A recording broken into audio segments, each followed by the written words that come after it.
말씀하시면 그 말씀대로 이루어지는 과정이 대단하다 그런 생각이 들지 않으십니까? 오늘 이 사울의 이야기를 여러분 가만히 한번 생각해 보십시오. 이 사람은 원래는 어떤 사람이었습니까? 예수 믿는 사람들을 잡아 죽이려고 시리아의 다마스커스까지 추격을 갔던 그런 사람입니다. 그러던 중에 부활하신 예수께서 불가항력적인 힘으로 사울에게 임하셨던 것입니다. 그리고는 아나니아를 통하여 예수께서 사울에게 말씀을 주셨어요. 사도행전 9장 15절에 이렇게 그 말씀을 적어 놓았습니다.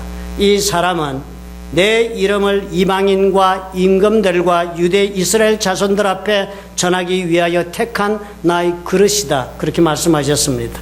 그릇이란 말은 쓰임받는 도구라는 뜻으로 사용되었어요. 그래서 이 사람이 그릇이 되었다 그러면 쓸만한 사람이 되었다, 우리는 그렇게 이해하지 않습니까? 그래서 우리가 사울이 정말 그래서 그런가 보다 그랬습니다. 그리고 그로부터 온 10년의 세월이 지난 후에 이 사울의 살아가는 모습을 오늘 우리가 보니까 어때요? 대단히 놀랍지 않습니까? 안디옥 교회까지 가서 사역을 하면서 그렇게 헬라인들, 이방인들에게 복음을 전하고 사는 것이 사울이구나 그렇게 생각을 했는데, 이제 오늘 이야기를 보니까 이제 상상을 넘어서는 일이 서서히 그의 삶 속에 일어나기 시작하는 것입니다. 사울 이 사람이요, 이렇게 쓰임받을 줄이야 누가 상상이나 했겠습니까? 바나바와 더불어 구브로 섬에 가서 복음을 전했으면 수고했습니다. 그러므로 그런 대로 다시 안디옥으로 돌아가서 다시 또 준비를 한 다음에 다른 곳으로 가도 좋으련만 그러지 않는 것입니다. 내쳐서 사울은 바보에서 바로 배를 타고 북쪽으로 항해를 해갑니다. 200마일 이상을 지중해 바다를 배를 타고 올라가서 아탈리아라는 버가의 항구에 도착을 합니다. 난스톱 강행군을 계속하는 것입니다. 그리고는 그곳에서 사도 바울의 고향 지역인 비시디아 안디옥으로 나아갑니다.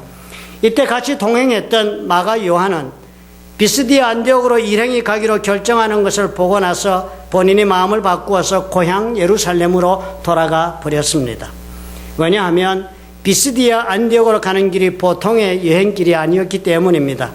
오늘 성경을 보니까 사울 일행이 버가에서는 말씀을 전하지 않은 채로 곧바로 비시디아 안디옥으로 바쁜 걸음을 내쳐 간 것을 우리가 볼 수 있습니다. 이 비시디아 안디옥은 해발 3,600피트에 위치한 비교적 높은 곳에 있는 도시였습니다. 사울과 바나바가 시리아에 있는 안디옥에서 교회를 섬긴 그 안디옥과 이 안디옥을 혼돈하지 마시기 바랍니다. 그 당시 로마 제국 안에는 안디옥이라고 부르는 도시가 적어도 9개 이상이 있었습니다. 버가에서 그 높은 비시디아 안디옥으로 가는 길은 대단히 험난한 길입니다. 여행길이 보통 힘든 길이 아니었다 합니다. 버가에서 이 비시디아 안디옥으로 가자면 그 뒤에 울타리처럼 이렇게 쳐져 있는 험난한 토러스 산맥을 넘어가야만 합니다. 그런데 그 넘어가는 길이요, 대단히 어렵습니다. 절벽에 매달리면서 아찔하게 높은 곳으로 그렇게 기어 올라가야 하는 그런 코스가 많은 아주 험난한 그런 트레일이었습니다. 그리고 또 건너가고 나서도 물살이 엄청나게 큰 강이 둘이나 그 앞을 가로막고 있었습니다. 하나는 세스트로스 강, 또 다른 하나는 유리메돈 리버가 있었습니다. 그뿐이 아니었습니다. 이 토러스 산맥을 통과하는 길은 험준한 까닭에 강도떼들이 창궐했다 합니다. 피할 길이 없이 당하기가 일쑤였습니다. 이 강도떼들이 얼마나 악명이 높았느냐 하면은 헬라 제국에서 알렉산더 더 그레이트, 그 알렉산더 대왕도 이 강도떼들을 토벌하지 못했다고 합니다. 그리고 로마 제국에 들어섰어도 아우구스투스 시자, 얼마나 막강한 황제였습니까? 그도 이 강도떼를 징벌하지 못했습니다. 그리고 이 강도떼들은 여전히 바울 이 시대에도 로마 제국 하에서도 여전히 토벌되지 않은 채로 출몰하고 있었습니다. 나중에 바울의 간증을 보면 이 이야기가 다 나오지 않습니까?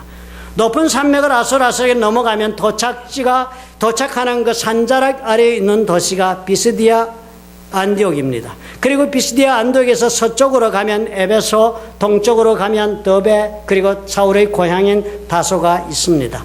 이 일대가 바로 사울의 고향 지역에 속합니다. 갈라디아서를 우리가 읽어보면 바울이 버가에 도착했을 때 몸에 병이 생겼을 것으로 추정할 수 있는 구절이 있습니다.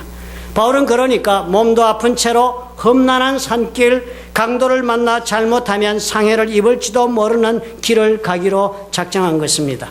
그랬으니까 함께 동행했던 청년인 마가 요한이 버가에서 그 일행을 떠나 예루살렘으로 돌아가 버리고 만 것도 이해가 됩니다.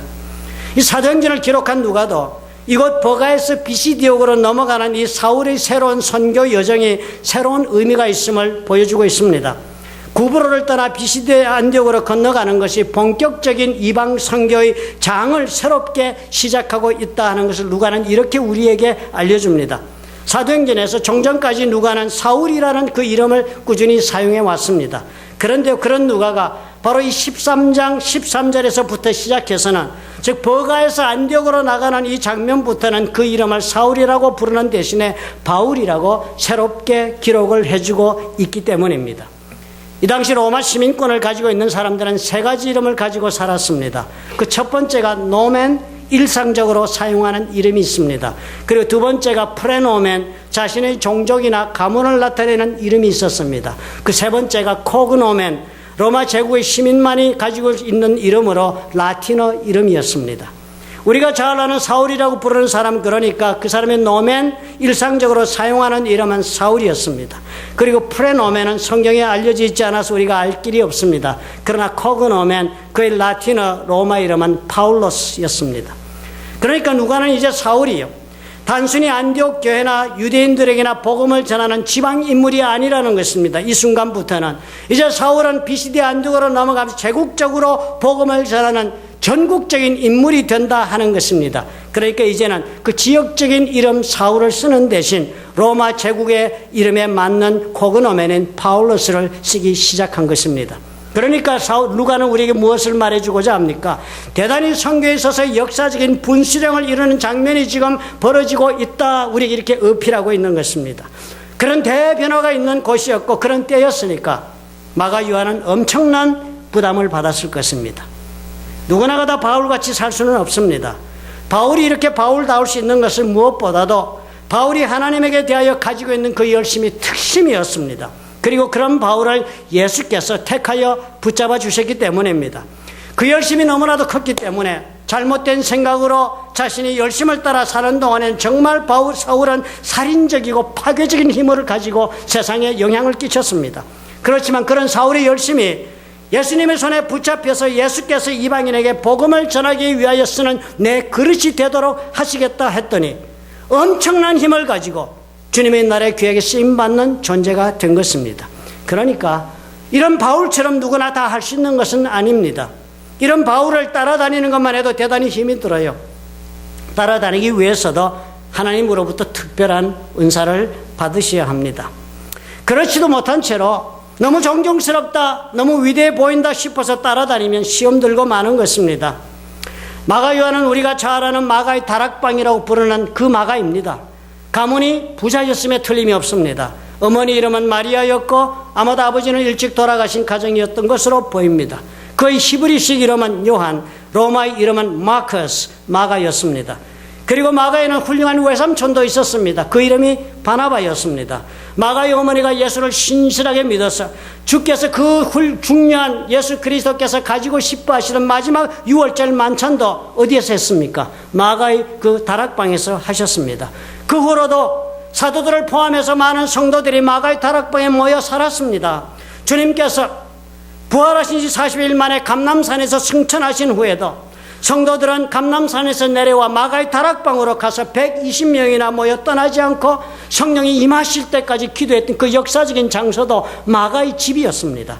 그리고 그 후에 베드로가 감옥에 갇히고 야고보가 순교하는 역사적인 사건들이 이어지고 있는 그 돌풍이 불고 있었을 동안에도 사도들과 성도들은 다른 곳이 아닌 마가의 다락방에서 은거하고 있었습니다.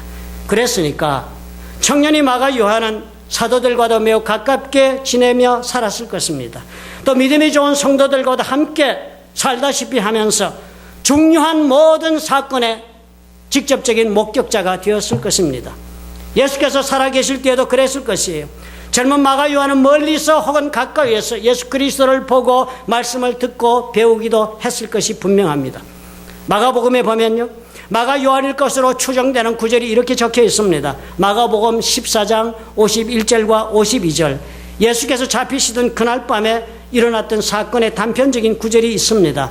이런 사건이 있었어요. 한 청년이 벗은 몸에 배 홑 이불을 두르고 예수를 따라오다가 무리에게 잡힘에 베옷 이불을 버리고 벗은 몸으로 도망하니라 라는 아주 놀라운 재미스러운 우스꽝스러운 구절이 삽입되어 있습니다.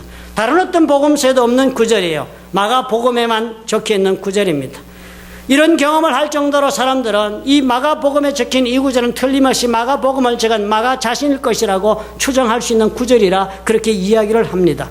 마가는 이렇게 예수님 가까이에서, 그리고 또 예수님 사후에는 사도들과 아주 가까이에서 생활하며 살았던 그런 마가 요한이었습니다. 외삼촌 바나바는 어떤 사람이었습니까? 아주 특별한 교회 사람이었습니다. 사도행전 4장 36절에 바나바에 대해 이렇게 기록하지 않았습니까? 구브로에서 난 레위족인이 있으니 이름은 요셉이라 사도들이 일컬어 바나바, 번역하면 권위자, 그리고 위로하는 자라 하니 그가 밭이 있음에 팔아 값을 가지고 사도들의 발 앞에 두었다고 그랬습니다. 헌신적인 바나바였습니다. 자신의 모든 것을 바쳐서 교회를 섬기던 사람이었습니다. 믿음도 특출했습니다. 성령이 또한 충만했습니다. 사도들을 포함한 모든 사람들이 사울이 전향했다는 소식을 듣고도 두려워서 그를 멀리하고자 했을 때 그 사울을 용기를 가지고 예루살렘 교회에 접목시킨 사람도 바로 마가의 외삼촌 바나바였습니다. 이 바나바 시리아에 있는 안디옥교로 파송받아 나가서는 사역하면서 사울을 다수에서 청하여와 함께 교회를 섬기기 시작하여 그로부터 교회가 놀랍게 성장을 하게 만든 장본인, 그가 바로 마가의 외삼촌 바나바였습니다. 그런 바나바와 이 위대한 사울이 예루살렘 교회 부조를 전해주러 왔다가 그곳에서 마가 요한을 데리고 안디옥으로 왔던 것입니다. 이제 좁은 예루살렘에서 지낼 것이 아니다, 마가 요한에게 말했어요. 더 넓고 큰 세상으로 나가 큰일을 하자고 그를 격려하여 안디옥으로 데리고 왔을 것입니다. 그리고 안디옥 교회에서 성령의 보내심을 받아 이제 이방 선교의 길로 시작하는 그 도전의 길이 되니까 당연히 장래가 촉망되는 마가 요한이 동행을 하게 된 것입니다. 4세대 교회 지도자로 자리를 매김한 모습입니다. 그런데 이런 기대 속에 바울과 바나바의 제자로서 택함을 받아 나선 길에서 마가 요한은 의없게도 대장정이 시작되는 바로 그 지점에서 중대 포기하고 돌아서고 말았던 것입니다. 대단히 실망적인 사건이었습니다. 이 사건이 얼마나 마가 요한에게 치명적인 일이 되었던가 하는 그 후에 사도 바울의 말에서도 잘 나타나고 있습니다. 사도 바울이 안디옥 교회로 돌아온 후에 다시 두 번째 선교 여행을 떠나고자 할 때였습니다. 바나바는 바울에게 부탁을 했습니다. 마가 요한을 다시 데리고 가자. 다시 한번 그에게 기회를 주자. 아까운 청년이다 그랬습니다. 사도행전 15장 37절에 바나바는 마가라는 요한도 데리고 가자 할 때 사도행전 15장 38절 이렇게 증거합니다. 바울은 밤빌리아에서 자기들을 떠나 한 가지로 일하러 가지 아니한 자를 데리고 가는 것이 옳지 아니하다 그랬습니다. 그래서 어떻게 해요? 서로 심히 다투고 피차 갈라섰다. 이토록 심각한 문제가 됐습니다. 그래서 바나바는 마가를 데리고 배를 타고 자기 고향인 구브로로 가버립니다. 바울은 신라를 택하여서 형제들에게 주의 은혜의 부탁함을 받고 교회 축복을 받으면서 시리아 땅으로 갔습니다. 그랬으니 이게 도대체 무슨 망신입니까? 사도행전 읽어보신 분은 아시겠지만 이 이후로 바울의 이야기가 진행되는 동안 바나바와 마가의 이야기는 사도행전에서 사라집니다. 성도들이 다 보는 앞에서 그것도 아마 예루살렘으로 가 있는 마가를 외삼촌 바나바가 다시 안디옥으로 불려왔겠지요. 그리고 이제 선교여행을 떠나려고 준비를 하는데 모든 성도들이 기도하고 준비해주는 그 앞에서 바울이 냉정하게 심판을 내린 것입니다. 밤빌리에서 떠나 제멋대로 가버린 사람을 어떻게 믿고 또 데리고 가겠느냐, 자격이 없다 하는 매몰찬 대답을 공개적으로 들었습니다. 마가 요한은 얼굴을 들 수가 없었을 것입니다. 잘 살고 배운 것도 많고 능력도 있고 가진 거 다 있으니까 얼마나 자존심도 강했겠습니까? 망신도 이럴 수가 있겠습니까? 그래서 결국은 외삼촌 바나바도 마가 요한 때문에 갈라서고 그를 데리고 안디옥 교회를 떠나 구브로로 갔습니다. 마가 요한이 경험한 이 개인적인 타격이나 이 무너짐은 엄청났을 것입니다. 깨어진 자존심은 말할 것도 없고 그리고 스스로도 자신의 무력함을 확인한 사건이 되고 말았을 것입니다. 이 중요한 일에 그토록 귀한 기회를 부여받았는데 모든 것에 준비가 되었고 모든 일의 경험을 쌓은 것도 다 어떻게 되었어요? 소용이 없어 실패자로 낙인이 찍히고 만 것이 아닙니까? 그렇게 해서 외삼촌 위로하느라고 데리고 구부러로 가본들 그 걸음이 무슨 도움이 되었겠습니까? 그렇지만 이런 마가 요한이요. 그 다음에 이 삶이 어떻게 되었는지 성경은 그 단편을 보여줍니다. 마가 요한은 이런 실패를 경험한 후에 베드로를 찾아갑니다. 그리고 베드로를 도와 사역을 하면서 다시 자신을 추스립니다. 베드로를 통하여 예수 그리스도에 관한 가르침과 말씀을 받고 그리고 또 배운 다음에 그것을 적습니다. 헬라어로 성경을 적습니다. 그래서 마가복음을 쓴 사람이 된 것도 바로 이 실패를 경험한 마가 요한이었습니다. 마가복음은 복음서 중에서 가장 먼저 쓰여진 복음서라고 그렇게 알려져 있습니다. 그리고 그 내용이 가장 충실하고 적법하게 쓰여진 복음서가 되고 원전이 된다고 믿는 복음이 마가복음서입니다. 베드로는 본래 어부였던 까닭에 학문이 없었습니다. 그런 베드로를 도와서 헬라어와 학문에 능통했더니 마가 요한은 마가복음을 기술하고 나아가서는 베드로의 사역에 없어서는 안 되는 귀한 존재가 되었던 것입니다. 그런 마가 요한을 두고 베드로는 베드로전서 5장 14절에서 이렇게 말을 합니다. 함께 택하심을 받은 바벨론에 있는 교회가 너희에게 문안하고 내 아들 마가도 그리하니라 그랬습니다. 바울에게 디모데가 영적인 아들이 된 것처럼 베드로에게 있어서는 마가 요한이 영적인 아들이 된 것입니다. 마가 요한은 비록 바울을 따라서 선교의 현장에서는 실패하고 돌아섰지만 그 후로 베드로를 따라 새로운 사역의 길을 찾아가 자신의 삶을 새롭게 살았던 것이 보여집니다. 사람들의 이야기로는 베드로 전후서의 기술자도 사실은 베드로의 말을 마가가 헬라어로 정리하여 적은 것이라고 말들을 합니다. 이런 일이 있은 후에 사도 바울도 결국은 마가 요한에 대한 평가를 다시 하게 됩니다. 로마에서 바울은 감옥에 투옥되어 순교를 당하게 되는 그 직전에 디모데에게 보낸 서신을 적습니다. 그것이 바로 디모데 후서였습니다. 그 디모데 후서 4장 9절에 디모데에게 바울은 자신의 급한 상황을 적으면서 이렇게 적습니다. 너는 어서 속히 내게로 오라. 이제 본인은 알았어요. 곧 얼마 지나지 않아 나는 순교당할지도 모른다는 위협감에 이 디모데에게 편지를 보내면서 너는 속히 내게로 오라 당부하면서 이렇게 적습니다. 대만은 이 세상을 사랑하여 나를 버리고 데살로니가로 갔고 그리스에는 갈라디아로 그리고 디도는 달마디아로 갔다. 누가만 지금 나와 함께 있느니라. 그러면서 이렇게 마지막 구절을 적습니다. 네가 올 때에 마가를 데리고 오라. 저가 나의 일에 유익하니라. 마지막을 앞두고 있는 이 바울은요. 이 마가 요한을 마지막으로 찾은 것입니다. 그러면서 뭐라고 말을 달습니까? 나에게 네가 올 때 마가를 데리고 오라. 그러면서 당부하는 거예요. 저가 나의 일에 유익하다 그랬습니다. 마가 요한은 상처받고 실패하고 그래서 주저앉은 사람이 되었더랬습니다. 그렇지만 마가 요한 종래는요. 바로 자신을 실패자라고 규정한 그 사람에게서조차 유익한 사람이라 인정을 받는 사람으로 회복된 것을 우리가 오늘 발견하는 것입니다. 사랑하는 성도 여러분, 우리가 성도로 살아가는 길은 피할 수 없는 영적 전쟁의 길의 연속이라고 우리는 말씀을 살펴보았습니다. 그런 까닭에 저와 여러분이 살아가는 길은 모든 것이 논리적으로 합리적으로 설명이 될 수가 없습니다. 전쟁에 무슨 논리가 있습니까? 여러분의 인생의 길에서 논리를 기대할 수는 없습니다. 마가 요한처럼 여러분께서는 모든 면에서 준비되고 그리고 모든 것을 갖추었고 그랬다 할지라도 여러분의 삶에는 의없이 무너질 수 있는 것이 여러분의 삶이 된다는 것을 이해하셔야 합니다. 그러니까 왜 나만 이런 일을 당하는 것인지, 왜 나에게 이런 고통이 있는지 설명이 안 된다고 여러분 괴로워하지 마셔야 합니다. 내가 아무리 잘 준비가 되어 있고 내가 지혜가 있어 올바른 판단을 내리며 인생을 살아왔고 내가 성실하게 노력해왔다 할지라도 내가 계획한 일에서 반드시 성공한다는 법은 어디에도 없습니다. 어처구니 없는 패배가 찾아올 수 있어요. 상상할 수 없는 일들이 나의 삶에는 언제든지 예기치 않게 찾아올 수 있고 이해할 수 없는 일로 나의 삶은 상처를 입고 허우적거리는 일은 얼마든지 일어날 수 있는 것이 저와 여러분의 삶이라는 것을 우리는 이해해야 합니다. 문제는 우리가 실패하는 것이 문제가 아니에요. 문제는 우리가 상처 입고 그리고 괴로워하는 것이 문제가 될 수 없습니다.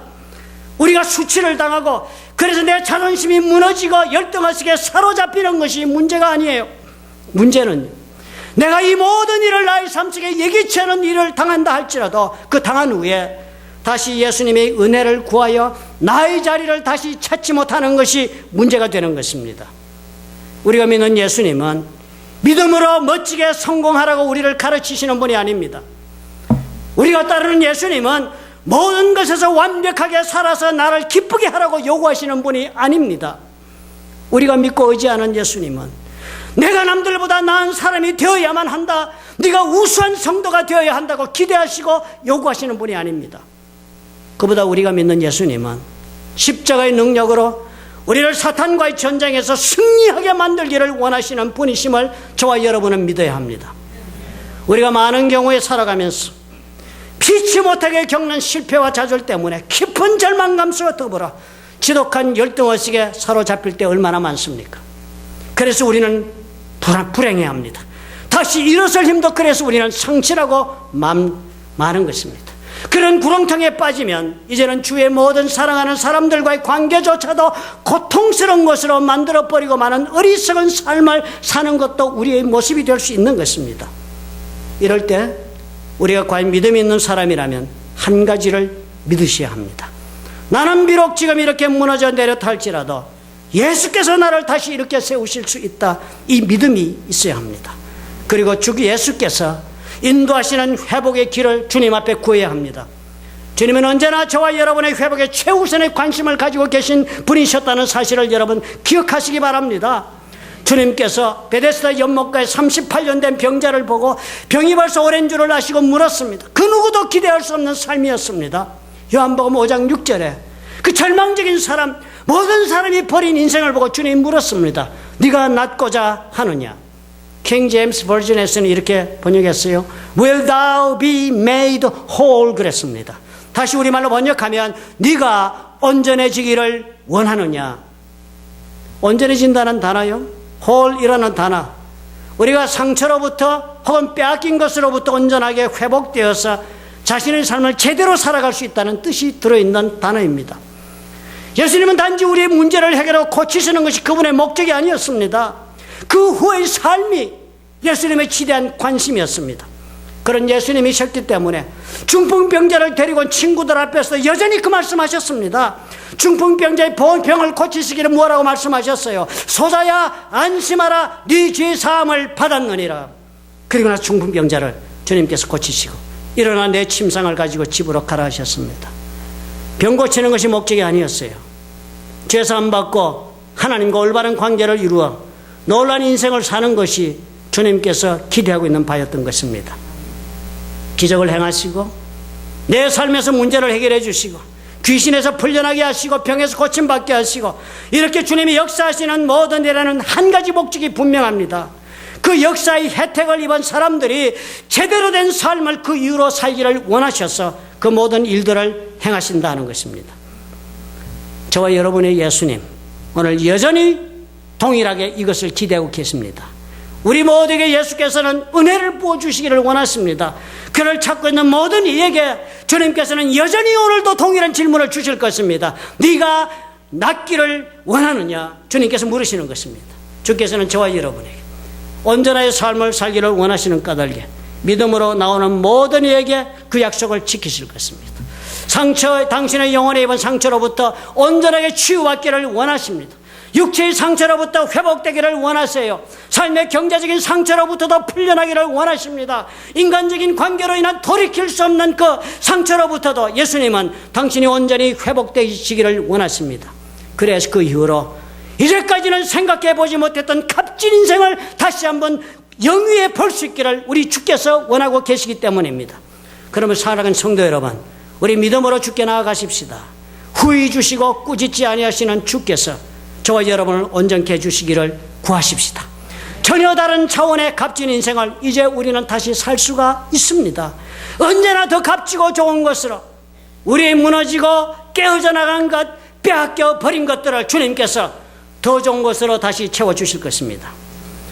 제가 늘 즐겨드리는 예화 가운데 여러분이 사과장수 이야기를 반드시 기억하시기를 부탁을 드립니다. 한 사과 재배업자가 메일로더 비즈니스를 했습니다. 상품에 대한 자부심이 컸어요. 사과가 훌륭했기 때문입니다. 아주 그 맛도 바삭바삭하고 물기도 많고 빨간 색깔도 좋고, 그리고 닦아놓으면 마치 녹그릇을 닦아놓은 것처럼 광채가 나는 사과였습니다. 고객들은 매일 오다를 받으면서도 당연히 계속적으로 그 오다를 반복하면서 기대했습니다. 맛도 최고일 뿐 아니라 모양도 최고품이 이번에도 올 것이다 기대하고 주문했습니다. 그런데 어느 해요? 사과를 수확하기 전에 헤일스톰, 우박이 막 떨어지는 그런 폭풍이 불어닥쳤습니다. 과수원에 있던 모든 사과들이 우박으로 해서 거의 모두가 다 수도 없는 상처가 났습니다. 사과 재배업자는 이미 수천 개의 주문과 그 수표를 받아놓은 상태였습니다. 그리고 고객들은 기대하고 있었습니다. 이번 홀리데이 시즌에 나도 광줄이 가득하게 담긴 사과를 기대하고 있다 하는 그런 기대가 그 주문에서 보였습니다. 문제가 생긴 것이에요. 이렇게 상처가 난 사과를 그냥 보낸다면 그 수천 명의 고객들이 실망할 것이고, 실망할 뿐만 아니라 앞으로 사업도 어려워질 것이 자명했습니다. 문제는 사과의 외양이었습니다. 이 문제를 어떻게 해결할 수 있겠습니까? 해결할 수 없는 문제였어요. 사실은 맛이 기가 막히게 좋았습니다. 사과가 익을 때쯤에 추운 날씨가 오면 사과의 속살을 한층 단단하게 만들어주기 때문에 맛이 평소보다 훨씬 좋아진다고 합니다. 그래서 고민 끝에 사과 재배업자는 주문을 실어내기로 결정을 했습니다. 그리고는 매 선적품 그 상자마다 한 장의 카드를 적어 넣었습니다. 우박이 와서 사과 껍질에 상처가 난 것을 미리 알려드립니다. 사과가 익어갈 때 위도가 높은 고지대에는 종종 급작스럽게 우박 폭풍이 불어와서 사과에 상처를 내는 일이 있습니다. 그러나 이 차가운 우박은 사과의 신선함을 높여주고 사과의 당분을 증가시키고 비교할 수 없는 맛을 내어준다는 것을 이해하시기 바랍니다. 그렇게 편지를 넣었습니다. 아무도 사과를 반성하지 않았습니다. 그리고 그 다음 해에 사과 재배업자는 주문을 받을 때 주문서와 함께 흠이 없는 사과보다는 우박 상처가 있는 사과를 원한다는 노트도 함께 받았습니다. 저와 여러분의 인생도 이와 같은 것입니다. 남대없는 우박의 폭풍을 만나 당신의 인생에 수없는 상처가 파이고 말았다 할지라도, 그렇기 때문에 더욱 인생의 가치나 인생의 맛은 결코 나아지면 나아졌지 못할 것이 없습니다. 상처가 있으므로 당신의 인생은 더 맛있고 더 멋있는 값진 인생이 될 수 있다는 사실을 기대하시기 바랍니다. 예수께서 이렇게 해주시겠다는 것이에요. 깨어지고 아픈 만큼 해결할 수 없는 고통을 안고 쓰러질 수밖에 없다면 예수께로 오십시오. 주님께서 말씀하실 것입니다. Will thou be made whole? 네가 온전해지기를 원하느냐? 마가 요한처럼 어처구니 없이 무너진 삶이라 해도 주님은 다시 하실 수 있습니다. 올해 한 해 주님을 믿음으로 나를 온전하게 하실 것을 기대하시기 바랍니다. 그 믿음으로 여러분 새로운 삶, 더욱 값진 인생, 더 맛있는 삶을 이루어 보시기를 예수님의 이름으로 축원합니다. 믿으시면 아멘 하시기 바랍니다. 믿으시는 줄 압니다. 기도하겠습니다.